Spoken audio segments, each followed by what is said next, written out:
Alright gang, un petit vidéo pour mon kit 101 du Stalker de Pas pire du milieu. C'est le choix de la veste de chasse. Puis si vous faites comme moi, je pense que l'erreur la plus courante qu'on va faire, c'est qu'on va aller s'acheter une veste de chasse orange parce qu'on se dit on va être légal. C'est tout à fait normal de s'acheter ça au départ. Après ça, ben vient l'ouverture de la chasse, on met notre verre, on enfile notre veste, on pogne notre gun, on part, on marche un sentier. À un moment donné, on spot une perdrix, on tire ça. Hey, il y en a une deuxième qui lève, on la tire. On va chercher nos deux prises, toutes fières, puis là on se rend compte que où c'est qu'on va mettre ça? On est à 3 km du char, ça rentre pas d'une poche de jeans. On ramène ça dans nos mains, on traîne le gun de l'autre. On s'est comme encombré de quelque chose, puis on n'est plus aussi mobile, fait qu'on peut manquer des chances qui autrement auraient pu nous satisfaire encore plus. Fait que là, on revient à la maison, vraiment content de notre première chasse, puis on se dit, ouais, là, ça va me prendre un sac à dos pour pouvoir mettre mes prises, puis en même temps, je vais en profiter, je vais mettre 3-4 cossins pour pouvoir, je sais pas moi, une gourde d'eau, un lunch, whatever. Fait que là, on achète notre sac à dos. On se rend compte qu'on peut pas mettre ça par-dessus notre veste orange. Fait qu'on se dit, c'est pas grave, je vais mettre ma veste par-dessus le sac à dos. Tu sais, jusque-là, hein, l'idée est bonne. Fait que là, tu mets ton sac à dos, tu mets ta veste, tu te rends compte que tu as l'air du bossu de Notre-Dame, pis c'est lettre.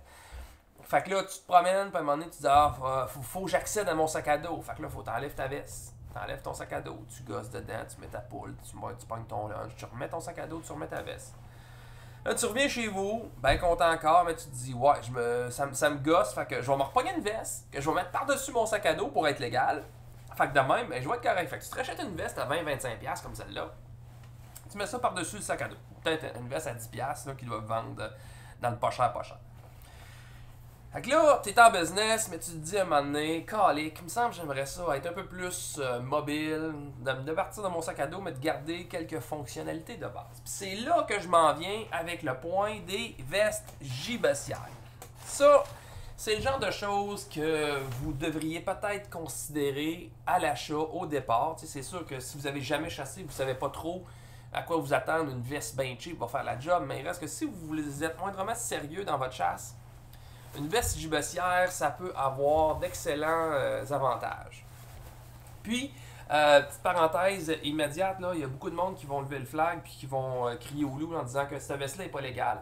Elle est légale, c'est pas toutes les vestes gibecières qui le sont. Elle, pourquoi est-ce que je vous dis qu'elle est légale? C'est simple, la loi stipule, il faut que ça ait 400 pouces carrés d'orange qui s'étale du dos sur les épaules et jusqu'en avant de la poitrine. Puis si vous voyez, là, ça descend bas, là. Ça descend plus bas que la poitrine, donc elle est légale. Mais beaucoup de vestes gibecières, la majorité vont descendre juste en bas des épaules. Ce qui fait en sorte que, non, théoriquement, aux yeux de la loi québécoise, les autres types de vestes ne seraient pas nécessairement légales. Qu'est-ce qu'on peut faire pour pallier à ça? C'est simple. Une veste orange, cheap, à une dizaine de piastres. On est capable de venir coudre ça à main. C'est aussi simple que ça. On va coudre 2 patchs. Ça va peut-être avoir l'air d'être lettre un peu, mais ça va être légal. Puis ça va vous permettre de traîner votre gibecière à la chasse. Donc, qu'est-ce que ça fait? Qu'est-ce que ça mange en hiver? Une gibecière. C'est simple. C'est une espèce de grosse poche qu'on peut mettre nos prises là-dedans. Ce qui veut dire que les perdrix qu'on tire en plein milieu du bois ou en plein milieu de notre sentier, on les met là-dedans, on est main libre, on peut continuer de chasser puis les ramener les 5 là-dedans, ça rentre sans problème. Cette veste-là en particulier, c'est pas une guenille, c'est une Beretta. Qu'est-ce qu'elle a de particulier qui est plaisant? Elle a 2 poches à l'avant qui sont un avantage et un inconvénient que je vais revenir. Les poches, ils peuvent contenir une boîte complète de cartouches sans problème. Ça l'emmagasine. On a des poches avec en espèce de polar à l'intérieur. On est capable de chauffer les mains. À l'intérieur de la veste, on a des compartiments avec zipper où on est capable de mettre du stock. Donc, tu sais, on est capable de se traîner quelques affaires, une sandwich, n'importe quoi, qui ne sont pas en contact avec la gibecière, bien sûr. Hein. Puis, il y a plein d'avantages. Mais l'inconvénient que j'ai eu avec cette veste-là, c'est malheureusement les 2 poches en avant qui peuvent contenir une boîte de cartouches. Le problème qu'on a, c'est que ça ferme avec une espèce de snap aimanté. Donc là, quand on tire une perdrix et qu'on se penche, si elle est moindrement mal placée, les balles vont se mettre à tomber de la poche automatiquement. Fait que, on peut perdre du stock. J'ai perdu un portefeuille parce que je me suis enfargé. Hein? Il y avait tombé une petite neige, je me suis enfargé, puis Mon genou, il a kické le portefeuille qui était tout seul dans la poche, mais ça a été juste assez pour qu'il débarque de là, je le voyais pas pantoute, puis que je m'en rende compte rendu le soir à la maison. Évidemment, à partir de là, j'ai appris de mes erreurs et je me suis servi des poches avec des compartiments plutôt avec zipper pour faire sûr que je ne perde plus mon portefeuille. Mais il reste que, hein, on apprend de nos erreurs. Donc, la veste avec gibecière, c'est quelque chose que je vous pousserai un peu plus à aller vous chercher pour commencer à chasser la gélina. Mais c'est pas pour tout le monde, parce que si vous êtes plus du genre à chasser en 4 roues, en pick-up ou ces genres de choses-là, vous allez peut-être vous en foutre la veste avec gibecière parce que vous ne marcherez pas de sentier, vous allez chasser à proximité de votre véhicule, donc vous n'aurez pas besoin de traîner ça bien longtemps ou bien loin. C'est sûr que si vous planez aller marcher moindrement un peu, je vous conseille fortement d'avoir une veste avec gibecière. Sinon, qu'est-ce qu'on a d'autre qui pourrait être utile autre qu'une veste avec gibecière? Ben, c'est le move que j'ai fait cette année, j'arrête pas d'en parler. C'est la veste de chasse Tractic.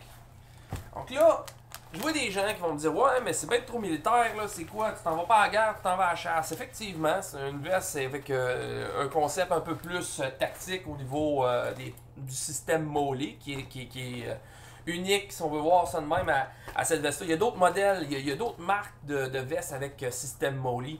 Mais présentement, moi, c'est celle-là que j'ai, c'est celle-là de Tractic, puis je suis hyper satisfait. Ceci dit, l'idée de faire le move pour aller vers ce style-là, c'est parce que moi, je filme mes chasses. Donc, en partant, j'ai besoin de traîner du stock pour mes caméras. En plus, j'ai besoin de traîner du stock pour mes chasses. Donc, quand je parle de stock, je parle des accessoires que je vais en venir sur mes autres vidéos, comme, je sais pas moi, un GPS, un stock pour faire du feu, un couteau, whatever. Donc, j'ai besoin de tout traîner ça sur moi, puis cette veste-là remplace en masse un sac à dos. Moindrement, des poches qu'on va mettre dessus, parce que ça, le système Molly nous permet de mettre de configurer la veste de la façon qu'on veut selon nos besoins. Donc, on a des configurations spécifiques selon les chasses qu'on peut faire. Quel est le désavantage de la veste Tractic? Parce que je vais garder ça à chasse au petit gibier. Son désavantage, c'est qu'il n'y a pas de gibecière avec ça. Si on s'achète ça, on va être pogné au même titre que la veste cheap à 10, 15, 20$. Fait que pour pallier à ça, et le principe c'est de personnaliser cette veste-là selon nos besoins, ben c'est simple. Je me suis pogné une drop pouch qu'on met sur le côté de la veste. Ça, c'est capable de contenir 2 à 3 oiseaux sans problème. C'est une drop pouch. Je peux en mettre une de chaque côté. Présentement, je suis en setup plus pour l'ours, fait que je vais l'enlever de ce côté-là. Mais je suis capable de mettre une pouch de chaque côté et traîner mes 5 oiseaux sans problème dans mes trails. Sinon, qu'est-ce que j'ai d'autre comme désavantage avec la veste? Honnêtement, je pense que à part la gibecière, j'ai rien d'autre à dire de mauvais là-dessus. Les gens vont... ça va être surtout une question de préférence, question de vouloir traîner ça, parce qu'il y en a qui vont se dire, qui vont être plutôt old school, puis qui vont préférer d'avoir une veste avec gibecière comme ça, ou encore simplement la veste cheap tout court qui va faire la job. Mais les avantages qu'on peut avoir avec ça, puis je vais vous faire une vidéo uniquement avec la configuration Upland version 2020, avec toutes les pouches que je vais avoir là-dessus. Donc, c'était pas mal ce qui faisait le tour de ce que je voulais vous parler pour les vestes de chasse. Il y a plusieurs modèles, mais le réflexe de base d'aller chercher la veste basic, là, c'est pas... je dis c'est une erreur, c'est pas une erreur, c'est juste un réflexe de base, puis après ça on upgrade, c'est bien correct, mais moi cette veste-là, c'est plutôt pour laisser dans le fond de mon truck. Ça me sert de spare si jamais j'ai, pour X raison, oublié ma veste principale, ou si jamais j'ai une occasion X qui se pointe devant moi. Mais autrement, ça va rester en spare dans le char, puis ça va me servir pour prêter à quelqu'un qui veut me suivre. Mettons que quelqu'un veut aller chasser avec moi pour X raison, il n'y a pas ses cartes ou il n'y a pas sa veste tout court. J'ai quelque chose pour dépanner et nous permettre d'avoir du plaisir dans le bois. Ça fait le tour du point 1 qui est l'achat ou plutôt le magasinage de la veste de chasse. Il me reste d'autres points à parler. Je vais vous parler un peu du choix de l'arme à feu puis les accessoires à traîner pour la chasse au petit gibier. Et encore une fois, c'est pas la vérité absolue, c'est pas le setup universel, c'est mon setup de stalker de pas pire du milieu. Fait que là-dessus, Adios!